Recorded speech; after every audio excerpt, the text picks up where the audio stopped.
అతను యువ ఐఏఎస్ కష్టపడి చదివి కలెక్టర్ అయ్యాడు. కానీ కాసులకు కక్కుర్తి పడ్డాడు. ఒడిశాలో సబ్ కలెక్టర్ అవినీతి లీలలు బయటపడ్డాయి. 10 లక్షల లంచం తీసుకుంటూ అడ్డంగా దొరికిపోయాడు. ఒడిశా కలహండి జిల్లా IAS officer Dhiman Chakma stone crusher వ్యాపారి దగ్గర 20 లక్షలు డిమాండ్ చేశాడు. 2021 బ్యాచ్కు చెందినటువంటి ధీమన్ చక్మా త్రిపుర కంచన్పూర్కు చెందిన వ్యక్తిగా గుర్తించారు. ధీమక్ చక్మా ఇంట్లో ఏసీబీ అధికారులు సోదాలు నిర్వహించారు. దాదాపు 47 లక్షల రూపాయల నగదును గుర్తించారు. డబ్బులు సీజ్ చేశారు. ధీమక్ చక్మాను రిమాండ్కు తరలించారు. తొలి విడతగా 10 లక్షలు తీసుకుంటుండగా రెడ్ హ్యాండెడ్గా పట్టుకున్నారు విజిలెన్స్ అధికారులు. అడిగిన మొత్తాన్ని ఇవ్వాలంటూ, లేకపోతే వ్యాపారం నాశనం చేస్తానంటూ బెదిరింపులకు గురిచేశాడు. ఎలాంటి పరిణామాలు ఉంటాయన్న భయంతో విజిలెన్స్ డైరెక్టర్ అధికారులను ఆశ్రయించాడు వ్యాపారి ఫిర్యాదు మేరకు రంగంలోకి విజిలెన్స్ టీం దిగింది. ధీమన్ చక్మా 10 లక్షలు లంచం తీసుకుంటుండగా రెడ్ హ్యాండెడ్గా పట్టుకున్నారు విజిలెన్స్ అధికారులు. అవినీతి నిరోధక చట్టంలోని పలు సెక్షన్ల కింద కేసు నమోదు చేశారు. కస్టడీకి తీసుకొని విచారిస్తున్నారు విజిలెన్స్ అధికారులు. ఒడిశాలో ఓ యువ ఐఏఎస్ అధికారి లంచం తీసుకుంటూ రెడ్ హ్యాండెడ్గా దొరికిపోయాడు. కలహండి జిల్లా ధర్మగఢ్ సబ్ కలెక్టర్గా పనిచేస్తున్న 2021 బ్యాచ్ చెందిన ధీమన్ చక్మా ఓ వ్యాపారం నుంచి 10 లక్షలు తీసుకుంటూ ఆదివారం విజిలెన్స్ అధికారులు ఆయన్ను రెడ్ హ్యాండెడ్గా పట్టుకున్నారు. ఈ ఘటన రాష్ట్ర వ్యాప్తంగా సంచలనం కలిగించింది. విజిలెన్స్ విభాగం అధికారుల కథనం ప్రకారం ధీమన్ చక్మా ఒక స్థానిక వ్యాపారిని ప్రభుత్వపరమైన చర్యలు తీసుకుంటారని బెదిరించి మొత్తం 20 లక్షలు డిమాండ్ చేశాడు. దీంతో ఆ వ్యాపారవేత్త ముందుగా 10 లక్షలు చెల్లించినప్పటికీ ఆ తర్వాత విజిలెన్స్ అధికారులను ఆశ్రయించారు. అప్రమత్తమైన అధికారులు పక్కా ప్రణాళికతో వలపడినారు. ఆదివారం ధీమన్ తన ప్రభుత్వ నివాసంలో వ్యాపారి నుంచి మిగిలిన 10 లక్షలు లంచం తీసుకొని ఆ డబ్బుకు టేబుల్ డ్రాయర్లో పెడుతుండగా విజిలెన్స్ అధికారులు ఆయన పట్టుకున్నారు. లంచంగా స్వీకరించిన 10 లక్షల నగదును అధికారులు స్వాధీనం చేసుకున్నారు. ఈ ఆపరేషన్ సమయంలో ఆయన నివాసం నుంచి వివిధ డినామినేషన్లో ఉన్న 25 లక్షల కరెన్సీ, 25 లక్షల నోట్ల కట్టలు. ఒకసారి స్క్రీన్పై చూడండి. యువ ఐఏఎస్ ధీమన్ చక్మా అవినీతి అప్పుడే 5 ఏళ్ళు కూడా కాలేదు. సరిగ్గా 2021లో ఐఏఎస్ పోస్టుకు ఎంపికయ్యాడు. 5 ఏళ్లలోనే కట్టలు కూడా పెడుతున్నాడు.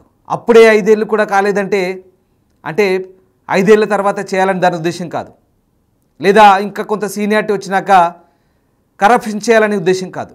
కానీ ఇటీవలి కాలంలో ఐఏఎస్ శిక్షణ పొందిన వారికి చాలా మంచి క్వాలిటీస్ చెప్తున్నారు. చాలా మంచి సమాజంలో ఎలాంటి కార్యకలాపాలు చేయాలో, ఎలాంటి ఉన్నత స్టాండర్డ్స్తో, ఉన్నత విలువలతో ఉండాలో నేర్పుతున్న పరిస్థితి. కానీ ఈ యువ ఐఏఎస్ మాత్రం ప్రస్తుతం కాసులకు కక్కుర్తి పడ్డాడు, లంచాలకు ఎగబడ్డాడు. ఒకసారి నోట్ల కట్టలు చూడండి.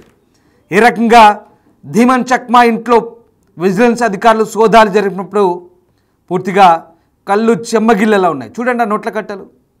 25 లక్షలు, 25 లక్షలు. బహుశా ఇది చిన్న అమౌంట్గానే అనిపిస్తుండొచ్చు, కానీ ఒకసారి ఆ నోట్ల కట్టలు చూస్తే కనుక ఏ రకంగా ఆయన అవినీతి పేరుకుపోయింది ఒకసారి మనం అర్థం చేసుకోవచ్చు. సరిగ్గా సర్వీస్కి ఎక్కి 5 ఏళ్ళు కూడా కాలేదు. చిన్న అమౌంట్ ఏం కాదు. 25 లక్షలు అంటే మామూలు విషయం కాదు అది. ఇక విజిలెన్స్ అధికారులు ధీమన్ అధికారిక నివాసంలో ఇంకా లోతుగా సోదాలు నిర్వహిస్తే మరొక 47 లక్షలు లభ్యమయ్యాయి. ఒకసారి నేను ఇందాక మీకు 20 లక్షలు మాత్రమే చెప్పాను, కానీ మొత్తం 47 లక్షలు లభ్యమైనట్టుగా తెలుస్తుంది. ఈ భారీ మొత్తంలో నగదు ఎక్కడి నుంచి వచ్చిందనే కోణంలో అధికారులు దర్యాప్తు మొదలుచేశారు. ఈ ఘటనపై అవినీతి నిరోధక చట్టం 2018 సెక్షన్ 7 కింద కేసు నమోదు చేసినట్టుగా విజిలెన్స్ అధికారి చెప్తున్నారు. ఈ సెక్షన్లు, కేసులు ఇవన్నీ కాసేపు పక్కన పెడదాం. నిజంగా ఐఏఎస్ అధికారిగా ఉన్నత శిక్షణ పొంది, ఉన్నత విద్యను అభ్యసించి సమాజంలో ఒక ఆల్ ఇండియా సర్వీస్ అధికారిగా ముఖ్యమైన పాత్రను పోషించాల్సిన ఇలాంటి యువ అధికారులే ఇప్పుడు లంచాలకు కక్కుర్తిపడి, లంచాలకు ఎగబడి ఇలాంటి ఘటనలకు పాల్పడుతున్నారనడానికి ఈ ఘటన ప్రత్యక్ష ఉదాహరణగా చెప్పొచ్చు. ఇటీవలి కాలంలో ఒక నేత ఒక వివాదాస్పద వ్యాఖ్యలు చేశారు. కష్టపడి చదువుతారు, కలెక్టర్లు అవుతారు, ఐఏఎస్లు అవుతారు, కానీ కాలు మీద కాలేసుకుని కూర్చుంటారు. తర్వాత ఇక వారి వ్యవహార శైలి డిఫరెంట్గా ఉంటుందంటూ ఒక నేత కామెంట్ చేశారు. తర్వాత దానికి క్షమాపణ కూడా చెప్పారనుకోండి, అది వేరే విషయం. ఎందుకంటే ఐఏఎస్ సంఘం అధికారులు అభ్యంతరం వ్యక్తం చేశారు. అంతవరకు బాగానే ఉంది. కానీ ఇక్కడ మనకు ధీమన్ చెక్మా వ్యవహారం చూస్తే చాలా క్లియర్గా అర్థమవుతుంది. కష్టపడి చదివాడు నిజమే, కానీ కాసులు కూడబెట్టేందుకే చదివాడు అన్నట్టుగా అర్థమవుతుంది. ఆ వ్యాపారి కనుక లంచం ఇవ్వకపోతే అతని వ్యాపారాన్ని నాశనం చేస్తానంటూ ఈ ఫోటోలో కనిపిస్తున్న యువ ఐఏఎస్ చెక్మా ఎంతలా బెదిరించాడో మనకు అర్థమవుతుంది. చివరికి బెంబేలెత్తిపోయిన వ్యాపారి విజిలెన్స్ అధికారులను ఆశ్రయించాడంటే పరిస్థితి ఎక్కడి దాకా వచ్చిందో మనం అర్థం చేసుకోవచ్చు. ధీమన్ చెక్మా వాస్తవానికి త్రిపురలోని కాంచన్పూర్కు చెందినవారు. ఆయన ఇండియన్ ఫారెస్ట్ సర్వీస్ ఐఎఫ్ఎస్ అధికారిగా కూడా పనిచేశారు. 2020 యూపీఎస్సీ సివిల్ సర్వీసెస్ పరీక్షల్లో 482వ ర్యాంకు సాధించి ఐఏఎస్కి ఎంపికాడు. ప్రస్తుతం ఆయన ఆస్తులపై సోదాలు కొనసాగుతున్నాయని అధికారులు చెప్తున్నారు. ఈ కేసులో మరిన్ని వివరాలు బయటకు వచ్చే అవకాశం కనిపిస్తుంది. ఇక్కడ మరొక ఆసక్తికరమైన విషయం, ధీమన్ చెక్మా గతంలో ఐఎఫ్ఎస్గా కూడా పనిచేశారంట. ఐఏఎస్ కాకముందు ఐఎఫ్ఎస్గా కూడా పనిచేశారు, అంటే ఇండియన్ ఫారెస్ట్ సర్వీస్లో. మళ్ళీ కష్టపడ్డాడు, మళ్ళీ 2020లో యూపీఎస్సీకి మళ్ళీ ఎంపికయ్యాడు. ఈసారి కలెక్టర్ కొట్టాడు. ఒకసారి ఐఎఫ్ఎస్, ఒకసారి ఐఏఎస్. ఇంత కష్టపడ్డ ఎందుకంటే అదిగో ఆ నోట్ల కట్టల కోసం. ఒక్కసారి స్క్రీన్పై చూడండి, ఆ నోట్ల కట్టలు దాదాపు 47 లక్షల నగదు.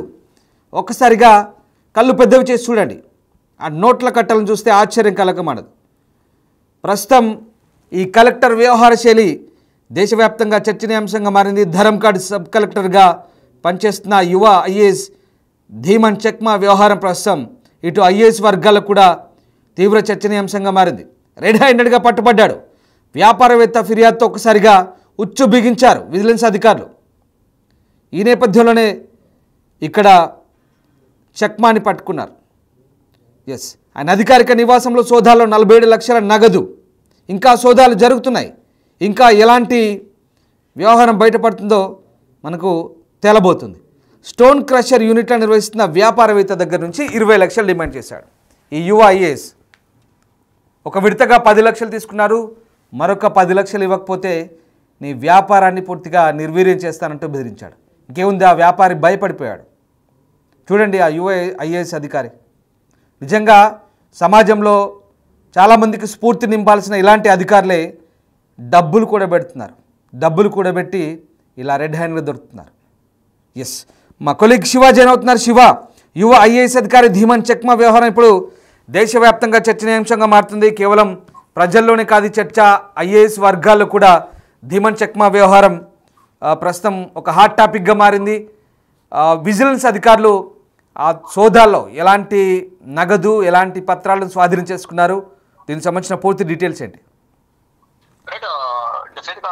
మీరు అన్నట్లుగా ఒక ఐఏఎస్ స్థాయిలో ఉన్నవారు ఇతరులకు ఆదర్శంగా నిలవాల్సింది పోయి అవినీతి అక్రమాలకు పాల్పడుతూ కూడా అసహ్యం పుట్టించే విధంగా వీరంతా కూడా వ్యవహరిస్తున్నారు. ఐఏఎస్ గానీ ఐఎఫ్ఎస్, కొంతమంది ఐపీఎస్ ఆఫీసర్లు కూడా లంచాలకు అలవాటు పడి ఇబ్బందులు పెడుతున్న సామాన్య ప్రజలను, వ్యాపారులను అక్రమ మార్గంలో డబ్బులు సంపాదించాలనే ఉద్దేశంతో అందరినీ ఇబ్బందులు పెడుతున్నారు. ప్రజెంట్ సిచ్యువేషన్ చూసుకుంటే కనుక ఒడిశాలోనే ఒక సబ్ కలెక్టర్ అవినీతి అనేది వెలుగులోకి వచ్చింది. 10 లక్షల రూపాయలు లంచం తీసుకుంటూ అడ్డంగా దొరికిపోయిన ఘటన అనేది వెలుగులోకి వచ్చింది. ఒడిశా కలహాండి జిల్లా ఐఏఎస్ ఆఫీసర్ గా పనిచేస్తున్న ధీమన్ చెక్మా గురించి మనం ఇప్పుడు మాట్లాడుకుంటున్నాం. ఒక స్టోన్ క్రషర్ వ్యాపారి ఎవరైతే ఉన్నారో అతని దగ్గర నుంచి 20 లక్షల రూపాయల లంచం డిమాండ్ చేసినట్టు తెలుస్తోంది. అయితే 2020 ఐఏఎస్ బ్యాచ్ కు చెందిన ధీమన్ చెక్మా త్రిపుర కంచన్పూర్ కు చెందిన వ్యక్తిగా గుర్తించారు. ధీమన్ చెక్మా ఇంట్లో ఏసీబీ అధికారులు సోదాలు నిర్వహించారు. ఎవరైతే స్టోన్ క్రషర్ వ్యాపారి ఉన్నారో ఆ వ్యాపారి ఇచ్చిన ఫిర్యాదు మేరకు ఏసీబీ అధికారులు రంగంలోకి దిగినట్టు తెలుస్తుంది. 47 లక్షల రూపాయల నగదును, అక్రమ నగదును ఏసీబీ అధికారులు గుర్తించారు. ఇక ఈ డబ్బులన్నీ కూడా ధీమన్ చెక్మాకు సంబంధించిన డబ్బులన్నీ కూడా స్వాధీనం చేసుకుని ప్రెసిడెంట్ ఐఏఎస్ సబ్ కలెక్టర్ ను ప్రజెంట్ రిమాండ్ కు తరలించారు. ప్రజలు విచారిస్తున్న పరిస్థితి కనిపిస్తా ఉంది. అంటే తొలి విడతగా 10 లక్షల రూపాయలు తీసుకుంటుండగా రెడ్ హ్యాండెడ్ గా విజిలెన్స్ అధికారులు పట్టుకున్నారు. విజిలెన్స్ అడిగిన మొత్తాన్ని ఇవ్వాలని, లేకపోతే వ్యాపారం నాశనం చేస్తామంటూ కూడా అంటే విజిలెన్స్ అధికారులు పట్టుకున్న నేపథ్యంలో తర్వాత అసలు ఏం జరిగింది అనేది కూడా దర్యాప్తులో ఒక్కొక్క విషయం వెలుగులోకి వచ్చింది. అడిగిన మొత్తం ఇవ్వకపోతే వ్యాపారం అంతా కూడా నాశనం చేస్తామంటూ కూడా ఈ డిప్యూటీ కలెక్టర్ బెదిరించినట్టు తెలుస్తోంది. ఇక ఏం చేయాలో పాల్గొనే స్థితిలో ఒకవైపు ఏసీబీ అధికారులు కూడా వారు సమాచారం ఇచ్చారు. ఫర్దర్ గా విచారణ అయితే కొనసాగుతోంది. అంటే వ్యాపారం నాశనం చేస్తామని బెదిరించిన నేపథ్యంలో డబ్బులు ఇచ్చేందుకు అతను మొగ్గు చూపారు. ఇండైరెక్ట్ గా ముందుగానే నిర్ణయించిన ప్రకారం వారికి సమాచారం ఇచ్చారు. వ్యాపారం నాశనం చేస్తే తర్వాత పరిణామాలు ఎలా ఉంటాయన్న భయంతోనే విజిలెన్స్ డైరెక్టర్ అధికారులను అతను వ్యాపారి ఆశ్రయించారు. ఇక వ్యాపారి ఫిర్యాదు మేరకు విజిలెన్స్ టీం రంగంలోకి దిగింది. ధీమన్ చెక్మాకు ఏదైతే 10 లక్షలు లంచం తీసుకుంటుండగా రెడ్ హ్యాండ్ గా విజిలెన్స్ అధికారులు కూడా పట్టుకున్నారు. అవినీతి నిరోధక చట్టం కింద పలు సెక్షన్ల కింద కేసు నమోదు చేశారు. ఇప్పుడు ప్రజెంట్ కస్టడీకి తీసుకుని విచారిస్తున్నారు.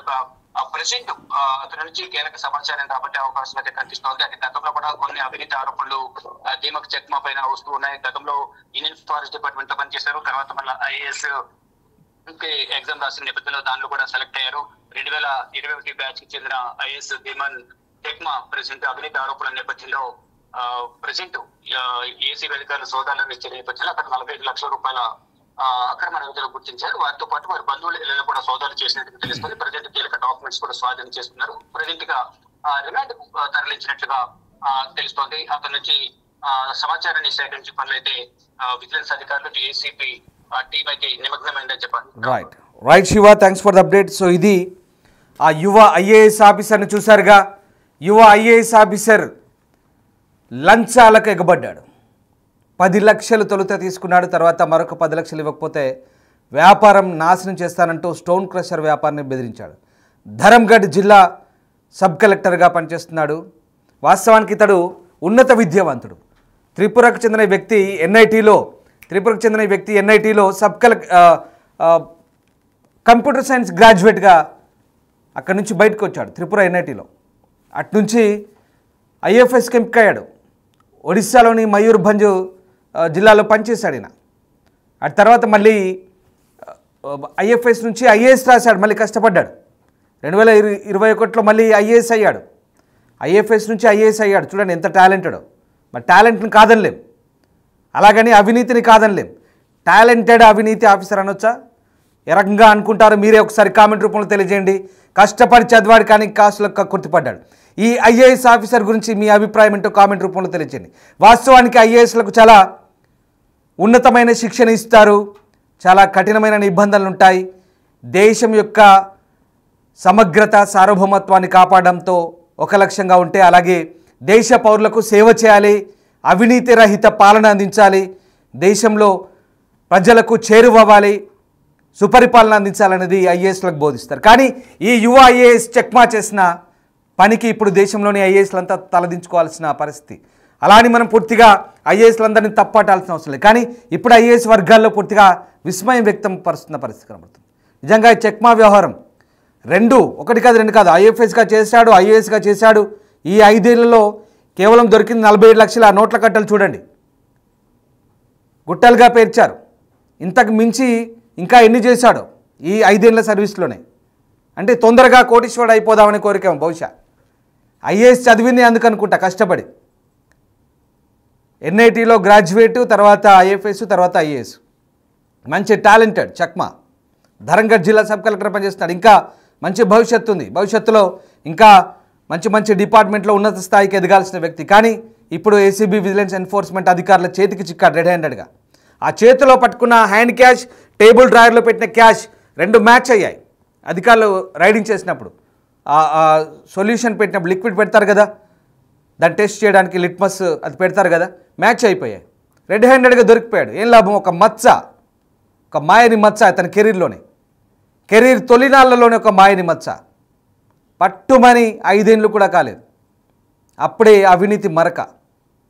తర్వాత అతని కెరీర్ ఎలా ఉంటుందో చూసుకోండి పూర్తిగా. ఎందుకంటే యూపీఎస్సీ పరీక్షల్లో పాస్ అయ్యి ఒక స్థాయికి వచ్చిన తర్వాత ఐఏఎస్లు ఏ రకంగా ఉండాలో, సమాజానికి ఏ రకంగా ఆదర్శంగా ఉండాలో వాస్తవానికి చాలామంది వీళ్ళని ఆదర్శంగా తీసుకుంటారు. ఒకసారి మీరు కూడా కామెంట్ రూపంలో తెలియజేయండి. దేశంలో ఉన్నత విద్యలు చదివి ఐఏఎస్లుగా ఎదిగి ఆల్ ఇండియా సర్వీస్ అధికారులుగా ప్రస్తుతం వివిధ సర్వీసుల్లో పనిచేస్తున్నటువంటి అధికారులు నిజంగా ఎంత ఆదర్శవంతులో. కానీ ఇలాంటి కొంతమంది చెక్మా లాంటి కొంతమంది అధికారుల వల్ల ఇప్పుడు చెడ్డ పేరు వస్తుంది.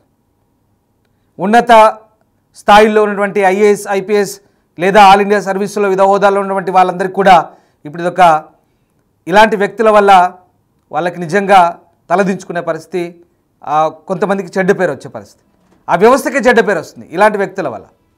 కాబట్టి ఇలాంటి వ్యక్తులకు సంబంధించి కూడా ఇటు నిఘా వర్గాలు కూడా ఎప్పటికప్పుడు చాలా చాకచక్యంగా పనిచేస్తుంది. అక్కడ ఆ వ్యాపారి తట్టుకోలేకపోయాడు. 10 లక్షలు ఇవ్వకపోతే ఆ స్టోన్ క్రషర్ వ్యాపారాన్ని పూర్తిగా నాశనం చేస్తా అని చెప్పాడు. విజిలెన్స్ ఆశ్రయించాడు. చూసారా, రెడ్ హ్యాండెడ్గా పట్టుబడ్డ పరిస్థితి కనబడుతుంది. ఇలాంటి ఐఏఎస్ల గురించి మీ అభిప్రాయం ఏంటో కామెంట్ రూపంలో మరొకసారి తెలియజేసే ప్రయత్నించండి. మొత్తం మీద ఈ అవినీతి, ఈ కరప్టెడ్ ఐఏఎస్ భాగవతం బయటపడింది.